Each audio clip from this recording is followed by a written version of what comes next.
السلام عليكم ورحمة الله تعالى وبركاته. بسم الله، الحمد لله، والصلاة والسلام على رسول الله وعلى آله وأصحابه بفضل الله وعلينا عباد الله. أما بعد، فقد قال الله تعالى في القرآن العظيم والفرقان المجيد: أعوذ بالله من الشيطان الرجيم، بسم الله الرحمن الرحيم. سبحانك لا علم لنا إلا ما علمتنا إنك أنت العليم الحكيم. صدق الله العلي العظيم. وقال رسول الله صلى الله عليه وسلم: بني الإسلام على خمس: شهادة أن لا إله إلا الله وأن محمدا رسول الله وإقام الصلاة وإيتاء الزكاة وصوم رمضان والحج. متفق عليه. وصدق رسوله النبي الكريم ونحن على ذلك من الشاهدين. வல்லவனை வாழ்த்தி வல்லல் கோமானை போற்றி வலிமார்களின் ஆசிதனை நாடி எனதுரையை துவங்குகிறேன். புனிதமிக்க இந்த ஜும்ஆ நாளில, மகத்துவமிக்க இந்த மஸ்ஜிதில நல்லதை சொல்லவும் கேட்கவும் வாய்ப்பளித்த எல்லாம் உள்ள அல்லாஹ்விற்கே புகழ் அனைத்தும் உரித்தாகட்டும். இன்று நம்மை எல்லாம் நல்லது கேட்பதற்காக வேண்டி ஒன்று கூட்டியது போல நாளை மறுமையில் சொர்க்க பூஞ்சோலையில நல்லோர்களின் கூட்டத்தில் அல்லாஹ் தஆலா நம் அனைவரையும் ஒன்று சேர்த்து அருள் புரிவானாக. கண்ணியத்திற்குரிய அல்லாஹ்வின் நல்லடியார்களே, அல்லாஹ்வினுடைய மாபெரும் கிருபையினால் முஹர்ரமுல் ஹராம் என்று சொல்லப்படுகின்ற அல்லாஹ்விற்கு பிடித்தமான மாதமான முஹர்ரம் மாதத்தில் நாம் எல்லாம் அமர்ந்திருக்கிறோம்.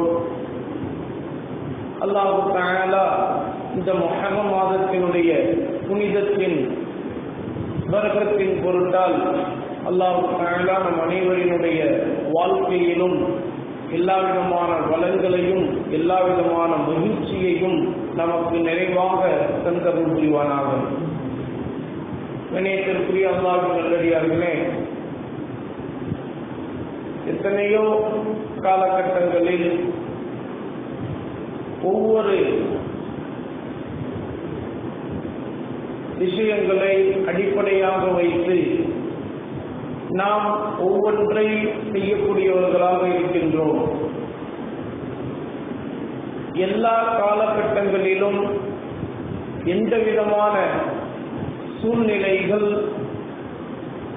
சிரமங்கள், கஷ்டங்கள் நமக்கு வந்தாலும் அல்லாஹ் நமக்கு கடமையாக்கிய எந்த கடமைகளிலும் எந்த குறைவையும் நாம் ஏற்படுத்திவிடக் கூடாது என்பதில் நாம் மிக மிக கவனமாக இருக்க வேண்டிய ஒரு கட்டாய சூழ்நிலையில் நாம் இருக்கிறோம். அல்லாஹ் நமக்கு கடமையாக்கிய கடமைகளை எப்படி நாம் நிறைவேற்றுகிறோமோ அதுபோல உபரியான அல்லாஹ்விற்கு பிடித்தமான எல்லா விதமான வணக்கங்களை, இபாதத்துகளை செய்வதிலும் நாம் கவனத்தை செலுத்த வேண்டும். காரணம் என்னவென்று சொன்னால், இந்த உலகத்தில் நாம் உழைத்து சம்பாதிக்கக்கூடிய வருமானங்கள் நமக்கு வருவதாக இருந்தாலும் நம்முடைய உள்ளத்திலே நாம் என்ன நினைக்கின்றோம்? இதை விட கொஞ்சம் அதிகம் கிடைத்தால் நமக்கு நன்றாக இருக்கும் என்று நாம் நினைக்கிறோமா இல்லையா? அது போலத்தான் அல்லாஹ் நமக்கு கடமையாக்கிய கடமைகளை நாம் செய்யக்கூடியவர்களாக இருப்பதோடு கடமையை தாண்டி உபரியான வணக்க வழிபாடுகளிலும் கவனம் செலுத்த கடமைப்பட்டிருக்கிறோம். நமக்கு வேண்டிய எல்லா விதமான வளங்களும் எல்லா விதமான பொருள் செல்வங்களும் வசதி வாய்ப்புகளும் நமக்கு கிடைக்க வேண்டும்.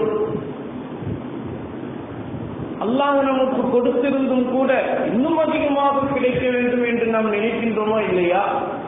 அது போலத்தான் நாம் செய்யக்கூடிய நம்மீது கடமையாக்கப்பட்ட வணக்கங்கள் நாம் பரிபூர்ணமாக நாம் செய்தது போக உபரியான வணக்கங்களையும் அல்லாஹ்விடத்தில் அல்லாஹுக்காக வேண்டி நாம் செய்து அவனுடைய நெருக்கத்தை பெறுவதற்கு நாம் மிக மிக முயற்சி செய்ய வேண்டிய ஒரு கட்டாய சூழலில் இருக்கிறோம். இன்றைக்கு இருக்கக்கூடிய ஒரு சூழல் என்னவென்று சொன்னால், கடமையான வணக்கங்களை செய்வதில் கூட நாம் மிக மிக கவனக்குறைவாளர்களாக இருந்து கொண்டிருக்கிறோம். அல்லாஹ் நமக்கு கடமையாக்கிய ஐவேளை தொழுகை என்பதிலிருந்து தொடங்கி, அல்லாஹ் நமக்கு கடமையாக்கிய ரமலான் மாத நோன்பு, அல்லாஹ் நமக்கு கடமையாக்கிய கடமையான தர்மம், அல்லாஹ் நமக்கு கடமையாக்கிய வசதி வாய்ப்போடு இருந்து செய்யக்கூடிய ஹஜ் என்கிற இறுதி கடமை என்று அப்படியே பட்டியலிட்டு நாம் சென்று கொண்டே இருந்தாலும் கூட கடமையாக்கப்பட்ட அந்த வணக்கங்களை செய்வதிலும் கூட கவனக்குறைவாளர்களாக நாம் இருந்து கொண்டு இருக்கிறோம். நாம் எப்படி உபரியான வணக்கங்களை செய்து அல்லாஹ்வுடைய நெருக்கத்தை பெறப் போகிறோம்? கடமையான வணக்கங்களை செய்வதற்கு அப்படி யோசிக்கக்கூடியவர்களாக நாம் அந்த முறையில செயல்படுவதற்கு, எல்லா விதமான விஷயங்களையும் செய்வதற்கு முன் வருவதில் மிக மிக சோம்பலை காட்டிக்கொண்டு, சப்பக்கட்டான காரணங்களை கூறிக்கொண்டு ஒதுங்கி வாழக்கூடியவர்களாக நாம் இருக்கிறோம். இப்படியெல்லாம் செய்து கொண்டு, ஆனால் இதுவே மற்ற காரியங்களில், மார்க்கம் சம்பந்தப்படாத மற்ற காரியங்களில் நாம் செய்வதற்கு அப்படியே முனைப்பு காட்டிக்கொண்டு அதை செய்து முடிப்பதில் நாம் முயற்சி எடுக்கக்கூடியவர்களாக இருக்கிறோம் இல்லையா?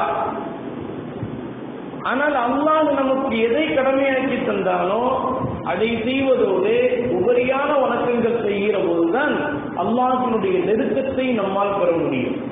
அல்லாஹ்வுடைய நெருக்கத்தை நாம் பெற்றுவிட்டால் நாம் நினைப்பதை விட அளவுக்கு அதிகமாக எண்ணிலடங்காத முறையிலே அல்லாஹ் நமக்கு தரக்கூடிய அந்த ரிஸ்கிலே பரக்கத்தின் அபிவிருத்தியை நமக்கு ஏற்படுத்தி தருவதோடு மட்டுமல்லாமல் ஈருலக நற்பாக்கியங்களையும் அல்லாஹ் தஆலா நமக்கு தந்தருள் புரிவான். அதில் முதல் கடமை அல்லாஹ் நமக்கு கடமையாக்கிய தொழுகை. தொழுகை ஒரு மனிதனிடத்தில் சரியாகிவிட்டால் மற்ற எல்லா காரியங்களும் அவனிடத்தில் சரியாக நடந்திருக்கும்.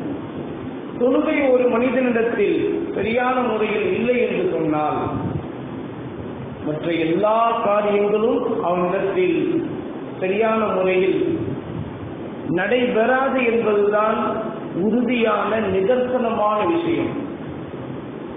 வெறும் ஜும்ஆவுடைய பாங்கு சொல்லப்பட்டு விட்ட பிறகு ஜும்ஆவுடைய தொழுகைக்காக வேண்டி நாம் விரைந்து வருவதோடு இன்று நாம் முடித்துக் கொள்கிறோம். என்னமோ நமக்கு ஜும்ஆவுடைய தொழுகை மட்டும்தான் கடமையாக்கப்பட்டது போல நாம் நடந்து கொள்கிறோம் இல்லையா? அதிலும் சில நபர்கள் ஜும்ஆவை கூட சொல்லாமல் கவனக்குறைவாளர்களாக இருந்து கொண்டு இருக்கிறோம் இல்லையா? எவ்வளவு மார்க்கத்திற்கு நாம் முக்கியத்துவம் கொடுக்கின்றோம் என்பதை பாருங்கள். ஆனால் அல்லாஹ் நமக்கு எவ்வளவு அழகான முறையில் தெளிவாக நமக்கு சொல்லி காட்டிவிட்டால், இன்ன ஸலாத்த கானத் அலல் முஃமினீன கிதாபம் மௌகூதா, தொழுகை இறை நம்பிக்கையாளர்கள் மீது நேரம் குறிப்பிடப்பட்ட ஒரு கடமையாக ஆக்கப்பட்டு விட்டது என்று அல்லாஹ் தஆலா நமக்கு சொல்லித் தருகிறார். இன்ன ஸலாத்த தன்ஹா அனில் ஃபஹ்ஷாஇ வல் முன்கர், தொழுகைதான் மானக்கேடான தடுக்கப்பட்ட காரியங்களை விட்டும் தடுக்கிறது, தவிர்த்து கொள்ள செய்கிறது என்றெல்லாம் நமக்கு அல்லாஹ் தஆலா சொல்லி காட்டியிருக்கிறார். நபிகள் நாயகம் ஸல்லல்லாஹு அலைஹி வஸல்லம் அவர்கள் தொழுகையை பற்றி நமக்கு அழகான முறையில் சொல்லி தந்தார்கள் இல்லையா? தொழுகையில் தான் என்னுடைய கண்குளிர்ச்சி ஏற்படுகிறது என்பதாக சொல்லி காட்டினார்கள். இன்றைக்கு நம்ம எத்தனை நபர்கள் தொழுகையில் கண்குளிர்ச்சியை பெறக்கூடியவர்களாக இருக்கிறோம்? கண்குளிர்ச்சியை பெறுகின்றோமா? நம்முடைய உள்ளத்தை தொட்டு நீங்கள் கேட்டு பாருங்கள். நான் தொழக்கூடிய தொழுகையிலே கண்குளிர்ச்சியை நான் பெறுகின்றேன் என்று உங்களுடைய உள்ளம் சொல்லுமா? மனம் சொல்லுமா? சொல்லக்கூடிய அளவுக்கு நாம் தொழுகையில் ஈடுபடுகிறோமா என்று பார்த்தால், தொழுகையை தவிர அல்லாஹ்வை நினைக்கக்கூடிய எந்த இபாதத்துகளையும் தவிர மற்ற எல்லா காரியங்களிலும் நாம் கவனத்தோடு செயல்படக்கூடியவர்களாக இருக்கிறோம். ஏதாவது ஒன்று நமக்கு இந்த உலகத்தில் கிடைக்கிறது என்று இருந்தால் அதற்காக வேண்டி காலையிலேயே நேரத்தை தூங்கக்கூடிய அந்த நேரத்தை கூட பாராமல் போய் நின்று அதை பெற்று வருவதற்கு அவ்வளவு கஷ்டப்படுகிறோம். ஆனால் அல்லாஹ்விற்காக வேண்டி சுபுஹ் தொழுகையினுடைய அந்த பாங்கு சொல்லப்பட்டதும் சுபுஹ் தொழுகைக்காக பள்ளிவாசலுக்கு விரைந்து வாருங்கள் என்று சொன்னால் நமக்கு நைட்டெல்லாம் எவ்வளவு கஷ்டப்பட்டு தெரியுமா? 12 மணி வரைக்கும் வேலை பார்த்தோம், 1 மணி வரைக்கும் வேலை பார்த்தோம், தலைக்குள்ள தூங்கிட்டோம். நீங்க பள்ளிவாசல்லே இருக்கீங்க, உங்களுக்கு சொல்ல முடியும், நாங்க பெரிய வேலை பார்க்கிறோம் என்று நாம் நமக்கு நாமே தப்பக்கட்டான ஒரு காரணங்களை கூறிக்கொண்டு தொழுகையை எப்படியெல்லாம் நாம் தவிர்த்து கொள்ள வேண்டுமோ அப்படியெல்லாம் நாம் தவிர்த்து கொள்கிறோம். படைத்த அல்லாஹ்வுக்கு தெரியாதா? நாம் அவனை விட பெரிய அறிவாளியாக ஆகிவிட்டோமா? கடமையாக்கிய அல்லாஹ்வுக்கு, நம்மை படைத்த அல்லாஹ்வுக்கு இவனால் இந்த தொழுகை தொழுக முடியாதுப்பா, நைட்டெல்லாம் அவன் வேலை செய்வான், 12 மணி வரைக்கும் 1 மணி வரைக்கும் வேலை செய்வான், இவனுக்கு போய் தொழுகையை கடமையாக்கின தொழுக முடியுமா அப்படின்னு அல்லாஹ் அவனுக்கு தெரியாம ஏதோ கடமையாக்கிட்டான் அப்படின்னு அவனுக்கு அறிவில்லைன்னு சொல்லிட முடியுமா உங்களால? அவனை விட நீங்க பெரிய அறிவாளி ஆகிட்டீங்களா? நீங்க ஏங்க அந்த அளவுக்கு உங்களுடைய வேலையை, உங்களுடைய உழைப்பை 1 மணி வரைக்கும் 12 மணி வரைக்கும் செய்யக்கூடிய அளவிற்கு நீங்கள் ஏன் ஒதுக்கிக் கொள்கிறீர்கள்? 11 மணி வரைக்கும் தூங்குறாங்க, 12 மணிக்கு எந்திக்கிறது, அதுக்கப்புறம் வேலைக்கு போறது. ஏன் அப்படி ஆக்கிக்கிறீங்க? அல்லாஹ் சொன்னானா? அல்லாஹ் என்ன சொல்லி தந்திருக்கிறான் நமக்கு? சுபுகினுடைய அந்த நேரத்தில் உங்களுக்கு பரக்கத்து வைக்கப்பட்டிருக்கிறது என்று சொல்லி இருக்கிறாங்க இல்லையா? நபிகள் நாயகம் ஸல்லல்லாஹு அலைஹி வஸல்லம் நமக்கு என்ன சொல்லி தந்திருக்கிறார்கள்? என்னுடைய உம்மத்தினருக்கு இந்த சுபுகு நேரத்தில் பரக்கத்து வைக்கப்பட்டிருக்கிறது, அந்த பரக்கத்தை பெறுவதற்கு நீங்கள் முயற்சி செய்யுங்கள் என்று சொன்னார்கள் இல்லையா? தூங்கு நேரத்தில் தூங்கிக் கொண்டு பரக்கத்து வேண்டும் என்று சொன்னால் பரக்கத்து கிடைக்குமா? பரக்கத்து கிடைக்காமல் போவதற்குண்டான எல்லா காரியங்களையும் செய்து கொண்டு பரக்கத்து கிடைக்கணும் என்று சொன்னால் எந்த விதத்தில் இது நியாயமாக போகும்? கொஞ்சம் யோசித்து பாருங்கள். யோசித்து பார்க்க வேண்டிய கட்டாய சூழலில் நாம் இன்று இருக்கிறோம். நாம் செய்யக்கூடிய உழைப்பு, கஷ்டப்பட்டு செய்யக்கூடிய எல்லா விதமான வேலைகள், சிரமப்பட்டு செய்யக்கூடிய எல்லா விதமான காரியங்கள் அத்தனையும் இன்றைக்கு நமக்கு பரக்கத்தை ஏற்படுத்தி தருகிறதா? வீட்டில் பரக்கத்து கிடையாது, வீட்டில் ஒளி பிரகாசம் கிடையாது, செய்கிற வேலையில் பரக்கத்து கிடையாது, நம்முடைய பிள்ளை செல்வங்களை அன்போடு பார்ப்பதற்கு கூட நேரம் கிடையாது, நம்முடைய வீட்டு குடும்பத்தினர்களை நல்லது சொல்லி அவர்களோடு அன்போடு பாசத்தோடு நடப்பதற்குண்டான நேரங்கள் நமக்கு கிடையாது. எல்லா விதமான விஷயங்களையும் நமக்கு நாமே ஏற்படுத்திக் கொண்டு தப்பக்கட்டான ஒரு காரணத்தை கூறுவதில் எந்த விதத்திலும் நியாயம் இல்லை என்பதுதான் இந்த நேரத்தில், நல்ல நேரத்தில் நாம் புரிந்து கொண்டு செயல்பட கட்டாய கடமையில் இருக்கிறோம்.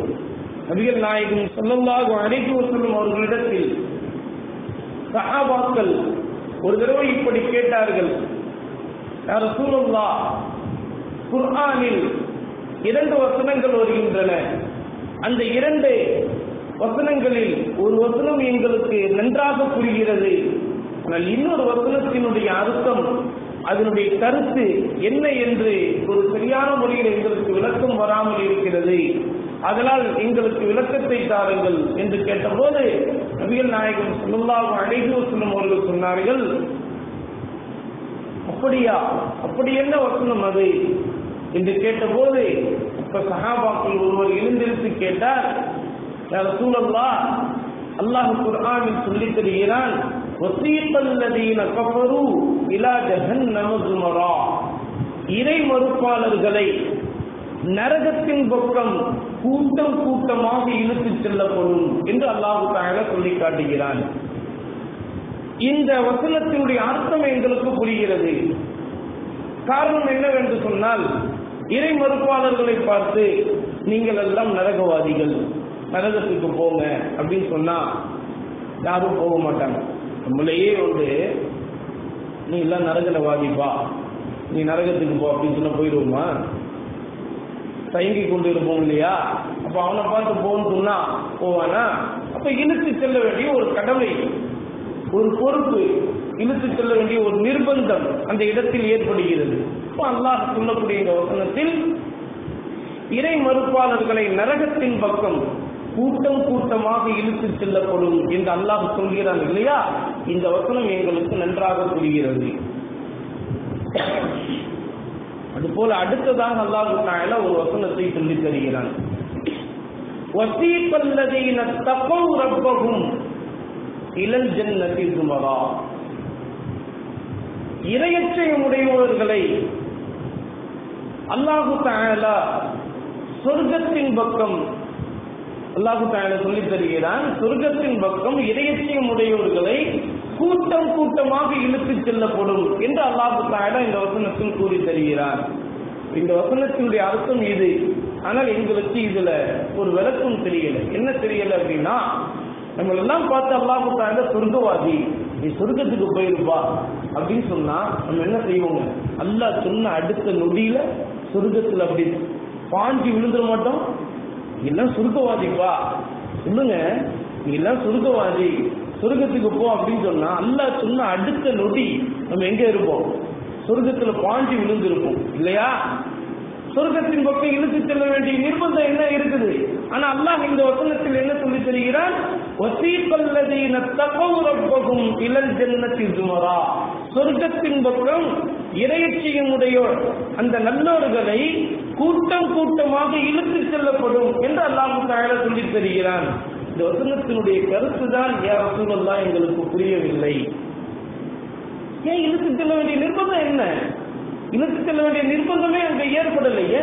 நீ சொர்க்கவாதி என்று சொல்லிட்டாலே அடுத்த நொடி நம்ம சொர்க்கத்தில் இருப்போம் இல்லையா? ஏன் அல்லாஹ் தஆலா இந்த வசனத்தில் இப்படிப்பட்ட ஒரு வார்த்தையை சொல்ல வேண்டும் என்று கேட்டபோது அப்ப நபிகள் நாயகம் ஸல்லல்லாஹு அலைஹி வஸல்லம் அவர்கள் சொன்னார்கள், சோதரே, நீங்க அருமையான ஒரு கேள்வி கேட்டிருக்கிறீர்கள், அருமையான ஒரு கேள்வி. ஆனா இந்த கேள்விக்கு பதில் புரிய வேண்டும் என்று சொன்னால் நாம் நாளை மறுமையில் நடக்கக்கூடிய நிகழ்விற்கே சென்று விட வேண்டும் என்று சொல்லி நபிகள் நாயகம் ஸல்லல்லாஹு அலைஹி வஸல்லம் அவர்கள் நாளை மறுமையில் நடக்கக்கூடிய அந்த நிகழ்வை சஹாபாக்களுக்கு அப்படியே எடுத்துரைத்து காட்டினார்கள். அப்படியே நாளை மறுமையில நம்ம போய் இருக்கிற மாதிரி இந்த நிகழ்வு அப்படியே நடக்கிற மாதிரியே சொல்லி காட்டினாங்க. நபிகள் நாயகம் ஸல்லல்லாஹு அலைஹி அவர்கள் அந்த நிகழ்வை சொல்ல ஆரம்பிக்கிறார்கள். நாளை மறுமையில் அல்லாஹ்வுடைய சன்னிதானத்தில் நாம் எல்லாம் ஒன்று கூடி அப்படியே இருப்போம். அல்லாஹ்வுடைய சன்னிதானத்தில் இப்ப அல்லாஹ் தஆலா மலக்குமார்களை அனுப்பி என்னுடைய அடியார்களிடத்தில் சொல்லுங்கள், என்னுடைய அடியார்களில் யாரெல்லாம் நல்லவர்களாக இருக்கிறார்களோ அவர்கள் எல்லாம் வலது பக்கத்தில் நிற்க சொல்லுங்கள், யாரெல்லாம் கெட்டவர்களாக இருக்கிறார்களோ அவர்கள் எல்லாம் இடது பக்கத்தில் நிற்க சொல்லுங்கள் என்று சொல்லுங்க அப்படின்னு அல்லாஹ் தஆலா மலக்குமார்களிடத்தில் சொல்லி அனுப்புறான். மலக்குமார்கள் சொல்கிறாங்க, என்னுடைய அல்லாஹ்வினுடைய அடியார்களே, உங்களில் யாரெல்லாம் நல்லவர்களோ வலது பக்கத்தில் நின்று கொள்ளுங்கள், உங்களில் யாரெல்லாம் கெட்டவர்களோ அவர்கள் எல்லாம் இடது பக்கத்தில் நின்று கொள்ளுங்கள், இது அல்லாஹ்வினுடைய கட்டளை என்று மலக்குமார்களில் ஒருவர் சொல்லுகிற போது எல்லாரும் அந்த கட்டளையை கேட்டுட்டு அப்படியே தான் நிற்பாங்களே தவிர கொஞ்சம் கூட நகர மாட்டாங்க, கொஞ்சம் கூட அடி எடுத்து வைக்க மாட்டாங்க. ஏன்னா இந்த உலகத்துல நம்ம நினைக்கிற மாதிரியே நாளை மறுமையிலையும் நினைப்போம். இந்த உலகத்துல நம்ம என்னங்க நினைக்கிறோம்? நான் தான் நல்லவன், மற்றவன் தான் கெட்டவன், நான் தான் நல்லவன், மற்றவன் தான் கெட்டவன் அப்படிங்கிற அந்த உணர்வு நாளை மறுமையிலையும் ஏற்படும். எல்லாரும் அவங்கவுங்க தன்னை நல்லவன் நினைச்சுக்கிட்டு அப்படியே நிற்பாங்க, கொஞ்சம் கூட நகர மாட்டாங்க. கெட்டவன் நினைச்சாதான் இடது பக்கத்துக்கு போகணும், வலது பக்கத்துக்கு நல்லவர்கள் சொன்னா வலது பக்கத்துக்கு போகணும். எல்லாருமே நல்லவர்கள் நினைக்கும் போது ஏன் நகரணும், அப்படியே நிற்பாங்க. இப்ப மலக்குமார்கள் இல்ல இந்த கட்டளையை சொன்னவர் பார்த்துட்டு நேரம் அல்லாஹ்விடத்துல போய் சொல்லுவாரு, அல்லாஹ் உன்னுடைய அடியார்களிடத்துல நான் போய் சொன்னேன் உன்னுடைய கட்டளைய, ஆனா எல்லாரும் அவங்களுடைய மனசுல தன்னை நல்லவன் நினைச்சிருக்கிறதுனால கொஞ்சம் கூட நகராம இருக்காங்க. இப்ப என்ன செய்யறது? அப்படியா, அவங்கள்ட்ட போய் சொல்லுங்க எல்லோரும் சஜிதாவில் விழுந்து விடுங்கள் அப்படின்னு சொல்லுங்க. யாரெல்லாம் சஜிதாவில் விழுகின்றார்களோ அவர்கள் எல்லாம் நல்லவர்கள். யாரெல்லாம் சஜிதாவில் விழுவதற்கு முயற்சி செய்தும் விழ முடியவில்லையோ அவர்கள் எல்லாம் கெட்டவர்கள். அவங்களெல்லாம் பிடிச்சி நீங்க நரகத்துல இழுத்து கொண்டு போய் போட்டுருங்க. இதுதான் நல்லவர்கள் கெட்டவர்கள் என்று நாம் கண்டறிவதற்கு இதுதான் வழிமுறை அப்படின்னு அல்லாஹ் தஆலா சொல்லி அனுப்பி இப்போ மலக்குமார்கள் வந்து சொல்லுவாங்க, அல்லாஹ்வுடைய அடியார்களே, உங்களில் யாரெல்லாம் நல்லவர்களோ அவங்க எல்லாருமே இப்போ கண்டுபிடிக்கப்பட்டு விடும், எல்லாருமே சஜிதாவில் விழுந்து விடுங்கள் அப்படின்னு சொல்லும் போது சில நபர்கள் எல்லாம் சஜிதாவில் உடனே விழுந்துருவாங்க. பட்டு சஜிதால நம்ம எப்படி இப்போ தொழுகையில சஜிதால இருக்கும் அப்படி விழுந்துருவாங்க. சில நபர்கள் சஜிதால விழுறதுக்கு முயற்சி செய்வாங்க, அவங்களுடைய கால் அப்படியே கெண்டை கால் அப்படியே அந்த இடத்துல அப்படியே பிடிக்கப்பட்டு விடும். கொஞ்சம் கூட அவரு இப்படி சாய கூட முடியாது, ருக்குவுடைய அமைப்புல கூட அவரால் வர முடியாது. முயற்சி செய்வாரு, இப்படி முயற்சி செய்வார், இன்னும் முடியாது. இந்த இடத்துல நின்று கொண்டு நபிகள் நாயகம் ஸல்லல்லாஹு அலைஹி அவர்கள் அந்த நிகழ்வை அப்படியே நிப்பாட்டிட்டு ஒரு விஷயத்தை சஹாபாக்களுக்கு உபதேசமாக சொல்கிறார்கள். தோழர்களே, உங்களில் யாரெல்லாம் உலகில் வாழ்கிற போது, இந்த உலகில் வாழ்கிற போது தொழுகையில் நிரந்தரமாக பேணுதலாக கடமையான தொழுகையில் தான் இங்கே சொல்லப்படுது. கடமையான தொழுகையை தாண்டி சுன்னத்தான தொழுகை நபிலான தொழுகை எல்லாம் இங்கே சொல்லப்படலை. அதையும் நம்ம தொழுகணும் அல்லாஹ்வுடைய நெருக்கத்தை பெறுவதற்கு, அது அப்புறம் இருக்கட்டும். இங்க கடமையான தொழுகையில யாரு நிரந்தரமாக பேணுதலாக இல்லையோ அவர்கள் எல்லாம் நாளை மறுமையில் சஜிதாவில் விழுந்து விடுங்கள் என்று சொல்கிற போது சஜிதாவில் விழுவதற்குண்டான பாக்கியம் கிடைக்காது. யாரெல்லாம் உலகில் வாழ்கிற போது தன்னுடைய வாலிப வயதை அடைந்ததிலிருந்து அவர் மரணிக்கின்ற வரை தொழுகையில் பேணுதலாக நிரந்தரமாக தொழுது வருகின்றார்களோ, கவனத்தோடு தொழுது வருகிறார்களோ அவர்கள் அனைவருமே சஜிதாவில் விழுவதற்குண்டான பாக்கியம் கிடைத்துவிடும். எனவே அதிகமாக சஜிதாவில் இருப்பதற்கு நீங்கள் முயற்சி செய்யுங்கள் என்று நபிகள் நாயகம் ஸல்லல்லாஹு அலைஹி அவர்கள் சஹாபாக்களுக்கு சொல்லி காட்டினார்கள்.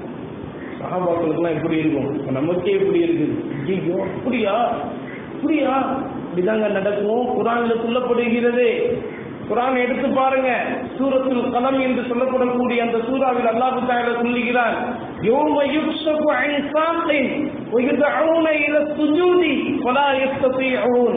சஜ்தாவில் விழுந்து விடுங்கள் என்று அழைக்கப்படுகிற போது அந்த தொழுகையில் பேணுதல் இல்லாதவர்கள், தொழுகையை தொழாதவர்கள், வெறும் ஜும்ஆவை மட்டும் தொழுது வந்தவர்கள், அந்த ஜும்ஆ கூட இல்லாமல் பெருநாள் தொழுகை, இந்த பெருநாள் தொழுகை கூட இல்லாமல் தொழுகையில் கவனம் இல்லாமல் இருந்தவர்கள் எல்லாம் அப்படியே அவர்களுடைய கெண்டை காலை எப்படி மரத்தை பூமியில் நட்டப்பட்டு விட்டால் எப்படி அப்படியே நின்று இருக்குமோ அது போல கொஞ்சம் கூட நகர முடியாமல் சஜிதாவில் விழுவதற்கு முயற்சி செய்தும் கூட ஃபலா யஸ்ததீஊன், சஜிதாவில் விழுவதற்கு அவர்களால் முடியாமல் போய்விடும், அப்படியே நின்று இருப்பார்கள்.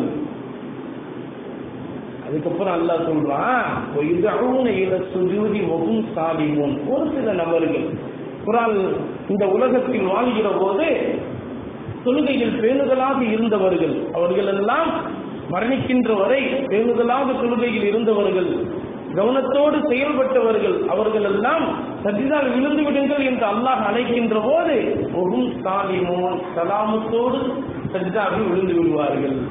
எனவே சஜிதாவில் விழக்கூடிய பாக்கியம் உங்களுக்கு கிடைக்க வேண்டுமா, தொழுகையில் பேணுதலாக இருங்க அப்படின்னு அல்லாஹ் தஆலா அந்த நேரத்தில் அந்த நடக்கக்கூடிய அந்த நிகழ்வை அல்லாஹ்வினுடைய தூதர் ஸல்லல்லாஹு அலைஹி வஸல்லம் அவர்கள் அதை சொல்லி காட்டி இந்த உபதேசத்தையும் இடையில் செய்கிறார்கள். சஹாபாக்களுக்கெல்லாம் மனதில் பதிந்து விட்டது, தொழுகையில் ரொம்ப பேணுதலா இருக்கணும் என்று. அப்ப நபிகள் நாயகம் ஸல்லல்லாஹு அலைஹி அவர்கள் அடுத்ததாக அந்த நிகழ்வுக்கு வராங்க. அப்ப சஜ்ஜால் விழுந்து விடுங்கள் என்று சொல்கிற போது யார் தொழுகையில் பேணுதலாக இருந்தா அவங்க எல்லாம் சஜ்ஜால் விழுந்துருவாங்க. யாரெல்லாம் தொழுகையில பேணுதலா இல்லையோ, கவனத்தோடு செயல்படவில்லையோ, சஜ்ஜால் விழ முடியாம கஷ்டப்படுவாங்க. அப்ப மலக்குமார்கள் எல்லாருமே ஓடோடி வந்து தொழுகையில பேணுதலா இல்லல நரகத்துக்கு போ அப்படின்னு இழுத்து பிடிச்சி, அவன் வர முடியாது, அவனால நரகத்துக்கு போக மாட்டேன், நான் சஜ்ஜால் விழுந்த இங்கெல்லாம் அந்த முயற்சியே கிடையாது. அங்கேயே முயற்சி செஞ்சிருக்கணும். எங்கேயே முயற்சி செஞ்சிருக்கணும்? உலகத்திலேயே முயற்சி செஞ்சிருக்கணும். இங்கெல்லாம் இந்த முயற்சி நீ செய்யவே முடியாதுப்பா, நரகத்துக்கு போயிடு அப்படின்னு சொல்லிட்டு அவனை பிடித்து கொண்டு போய் நரகத்துல கொண்டு போய் சேர்த்துருவாங்க. இப்போ சஜிதால நல்லவர்கள் தான் விழுந்திருப்பாங்க இல்லையா? இந்த நல்லவர்களாக, தொழுகையில் பேணுதல் உள்ளவர்களாக, சஜிதாவில் விழக்கூடிய பாக்கியம் பெற்றவர்களாக அல்லாஹ் நம் அனைவரையும் ஆக்கி அருள் புரிவானாக. ஆமீன் சொல்லுங்க, ஜோரா சொல்லுங்க. இப்ப அல்லாஹ்வினுடைய அந்த விஷயத்தை, இந்த நிகழ்வை நபிகள் நாயகம் ஸல்லல்லாஹு அலைஹி அவர்கள் சொல்கிற போது சொன்னாங்க, சஜ்ஜாவில் விழுந்தவர்களை மலக்குமார்கள் வந்து சஜ்ஜாவிலிருந்து எழுந்திருத்து விடுங்கள் அப்படின்னு சொல்லுவாங்க. சஜ்ஜாவிலிருந்து நல்லவர்கள் தான் எழுந்திருப்பாங்க. எழுந்திருச்ச உடனே அல்லாஹ் தஆலா அவங்களுக்கு முன்னாடி வந்து அல்லாஹ் சொல்லுவான், அல்லாஹ் என்னுடைய அடியார்களே, உங்கள் அனைவருக்கும் சொர்க்கத்தை விட அதிகமாக மகிழ்ச்சி தரக்கூடிய, சொர்க்கத்தை விட அதிகமாக இன்பம் தரக்கூடிய ஒன்றை நான் உங்களுக்கு காட்டி தரட்டுமா என்று கேட்கும் போது இப்ப நம்ம எல்லாம் சேர்ந்து சொல்லுவோம், சொர்க்கத்தை விட சந்தோஷமான, சொர்க்கத்தை விட இன்பம் தரக்கூடிய, மகிழ்ச்சி தரக்கூடிய ஒன்று இருக்குதா? இருக்குது. சொர்க்கத்தை விட சந்தோஷம் தரக்கூடிய ஒன்று இருக்குது. என்னுடைய அடியார்களாகிய உங்களுக்கு சொர்க்கத்தை விட சந்தோஷம் தரக்கூடிய செய்தி என்ன தெரியுமா? இன்று உங்களுடைய கண்கள் மூலமாக என்னை பௌர்ணமி சந்திரனை போல அப்படியே முழுமையாக என்னுடைய ஒளி பிரகாசத்தை பார்ப்பதுதான் உங்களுக்கு அந்த சந்தோஷம் என்று சொல்லி காட்டி அல்லாஹ் தஆலா தன்னை முழுமையாக பௌர்ணமி சந்திரனை போல காட்டி தருவான். நாம் எல்லாம் அப்படியே பார்ப்போம், அல்லாஹ்வுடைய ஒளி பிரகாசத்தை பார்ப்போம். கண்ணுக்கு அப்படியே குளிர்ச்சி ஏற்பட்டுக்கிட்டே இருக்கும். கொஞ்சம் கூட நகராம, கொஞ்சம் கூட கண்ணை அசைக்காம, கண் கொட்டாம அப்படியே பார்த்து கொண்டே இருப்போம். அப்படியே பார்த்து கொண்டே இருப்போம். காலங்கள்லாம் அப்படியே செல்லும். மறுமையில தான் காலத்திற்கு அளவே கிடையாது. அப்படியே போய்கொண்டே இருக்கும் காலங்கள். மலக்குமார்கள் பார்ப்பாங்க, போய் அல்லாஹ்ட்ட சொல்லுவாங்க, யா அல்லாஹ், உன்னை பார்த்த சந்தோஷத்துல, உன்னை பார்த்த இன்பத்துல அப்படியே மூழ்கி கொஞ்சம் கூட கண் கொட்டாம, கண் அசைக்காம அப்படியே இருக்கிறாங்க உன்னுடைய அடியார்கள். என்ன செய்யலாம்? அவங்கள்ட்ட போய் சொல்லுங்க, நீங்க எல்லாம் சொர்க்கவாதிகள், நீங்க எல்லாம் சொர்க்கவாதிகள், இது உங்களுடைய சொர்க்கத்திற்கான அந்த இடம் இருக்கிறது, இப்போ சொர்க்கத்துல நுழைங்க அப்படின்னு போய் சொல்லுங்க அப்படின்னு சொல்லும் போது அந்த மலக்குமார்கள் சொல்லுவாங்க, நீங்க எல்லாம் சொர்க்கவாதிகள், இன்று உங்களுக்கு சொர்க்கத்திற்கான இடம் இதுதான், இது பாருங்க சொர்க்கம், இப்போ சொர்க்கத்துக்குள்ள நுழைங்க அப்படின்னு சொல்லும் போது கூட அந்த சொர்க்கம் உங்களுக்கு பெருசா தெரியாது. அந்த நல்லடியார்களுக்கு சொர்க்கம் அவங்களுக்கு பெருசா தெரியாது. அல்லாஹ்வை பார்த்து அந்த சந்தோஷம் தான் பெருசா இருக்கும். மனசு ஃபுல்லா, உடம்பு முழுவதும் அப்படியே அந்த மகிழ்ச்சியில இப்படி திகைத்து போயிருப்பாங்க. கண் கொட்டாம பார்த்துக்கிட்டே இருப்பாங்க. மலக்குமார்கள் திருப்பி போய் அல்லாஹ்ட்ட போய் சொல்லுவாங்க, அல்லாஹ், உன்னுடைய அடியார்கள்ட்ட அவங்க இருக்கக்கூடிய சொர்க்கத்திற்கான இடத்தையும் காட்டியாச்சு, ஆனா அவங்க சொர்க்கத்தை பார்க்கிற கூட அவங்களுக்கு விருப்பம் இல்லை, உண்மைதான் அவங்க முழுமையா பார்த்துட்டு இருக்காங்க, என்ன செய்யலாம்? அப்படியா, என்னுடைய அடியார்கள் இருக்கக்கூடிய இடத்திற்கு சொர்க்கத்தையே கொண்டு வந்து விடுங்கள். ஜன்னத்துல் முத்தகீன், இறையச்சம் உடையவர்களுக்கு சொர்க்கத்தை அவர்களுக்கு பக்கத்திலேயே கொண்டு வந்து வைக்கப்படும். குர்ஆன்ல எடுத்து பாருங்க, குர்ஆன்ல அந்த வசனம் இருக்கு, உஸ்லிஃபத்தில் ஜன்னத்துல் முத்தகீன், சொர்க்கத்தை இறையச்சமுடைய அந்த நல்லடியார்களுக்கு, தொழுகையில் பேணுதலாக இருந்து கவனத்தோடு செயல்பட்டவர்களுக்கு, தொழுதவர்களுக்கு அந்த சொர்க்கத்தையே கொண்டு வந்து நெருக்கமா வச்சிருங்க அப்படின்னு சொல்லி சொர்க்கத்தை கொண்டு வந்து மலக்குமார்கள் நெருக்கமா அவங்கவுங்க சொர்க்கத்துல வந்து அங்க இருக்கக்கூடிய இடத்தை அப்படியே கொண்டு வந்து மலக்குமார்கள் பக்கத்துல வச்சு, பா இருக்கக்கூடிய இடம் இதுதான்ப்பா, அங்க போய் பாரு, இங்கேயே பார்க்காது, அங்க போய் பாரு அப்படின்னு சொல்லி இழுத்து கொண்டு போய் உசுலிபத்தில் ஜன்னத்துல் முத்தகீன் என்று சொன்னது மாதிரி சொர்க்கத்தை நெருக்கமாக்கி கொண்டு வந்து வஸீகல்லதீன தகவ் ரப்பஹும் இலல் ஜன்னத்தி ஸுமரான் அல்லாஹ் சொன்னால இறையச்சம் உடையவர்களை சொர்க்கத்தின் பக்கம் கூட்டமாக இழுத்து செல்லப்படும் என்று சொன்னாலையா, அந்த நிகழ்வு அங்க நடக்கும். அல்லாஹ் பார்த்துக்கிட்டே இருப்பாங்க. சொர்க்கம் அவங்களுக்கு பெருசா தெரியாது. சொர்க்கத்துக்கு போவான்னு சொன்னா அப்படியே தான் இருப்பாங்க. அப்ப அவங்களுக்கு பிடிச்சு கொண்டு போய் மலக்குமார்கள் இதா சொர்க்கத்துல போய் பாரு, இங்க பாக்க, அங்கே போய் பாரு, இதா சொர்க்கத்துல போய் பாரு அப்படின்னு இழுத்து கொண்டு போய் சொர்க்கத்தில் சேர்ப்பார்கள். அதைத்தான் அல்லாஹ் தஆலா வஸீகல்லதீன தகவ் ரப்பஹும் இலல் ஜன்னத்தி ஸுமரா, சொர்க்கத்தின் பக்கம் கூட்டமாக இறையச்சமுடைய நல்லடியார்களை இழுத்து கொண்டு சேர்க்கப்படும் என்று அல்லாஹ் தஆலா சொல்லி தருகிறான் என்று சொன்ன போது அங்கு கூடியிருந்த அந்த சஹாபாக்கள் அனைவருக்கும் ரொம்ப மட்டற்ற மகிழ்ச்சியாக இருந்தது.